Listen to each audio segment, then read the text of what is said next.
kasama pa rin natin si James at si Rodfield. At ngayon naman, Bubay, syempre alam natin na lahat ng paraan gagawin natin sa pagtitipid. Lalo na kapag magpapasok ka na, ang daming gastos. Kaya naman, mas maganda kung gagawa na lang tayo mismo ng gamit kaysa bumili pa tayo o kaya tinatawag nilang magre-recycle tayo. Magre-recycle. Halimbawa, imbis na bumili ka ng bag, bakit hindi ka na lang gumawa tulad ng ituturo ko sa inyo ngayon na pwede nyo ma-apply para magamit nila. Ayun. Yun, no? Napakadali lang nito. So, ang kailangan lang natin ay, kailangan natin ng shirt. T-shirt.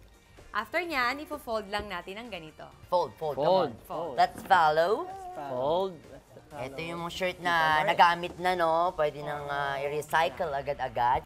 Tumatukat. Siguro mas pagpatungin natin. Dito, friend.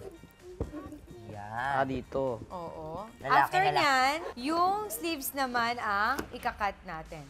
Yan. Correct. Come on, Jada Luke. Yan. There. So, magiging ganito ang itsura niyan. And then, tupiin lang natin ng paganitong side. Pantayin natin yung dito at saka dito. Yan, pantay. Tapos gagawa tayo ng mark. Lagi tayo ng Pantay na masking pantay. tape. Siguro mga ganito. Masking tape. Dali, happy. Oh. Come on. Ayan. baby. Push. Yan. There. Dikit. Yan. Yan. So after nyan, na nagupit na namin, ano ka lang, to follow ka na lang, ibobohol natin siya, siguro mga 2 beses para at least mas-secure tayo na matibay siya. Correct. Ayan, tulungan na kita dito. Yan.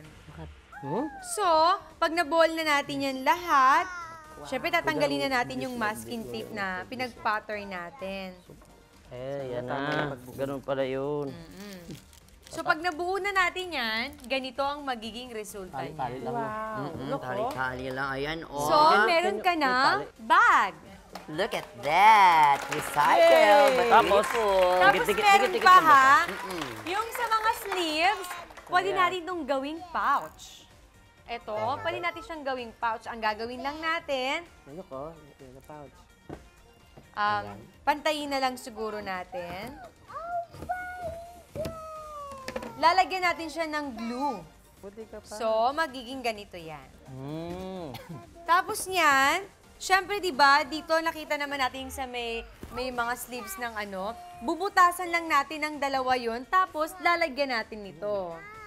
Yung pinaka wire niya, Panali. ribbon. Syempre bago mo natin magawa yan, kailangan natin ng tardible.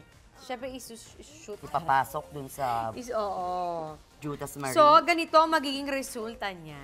So, may pouch na tayo. Ayan, lalagyan ng baon.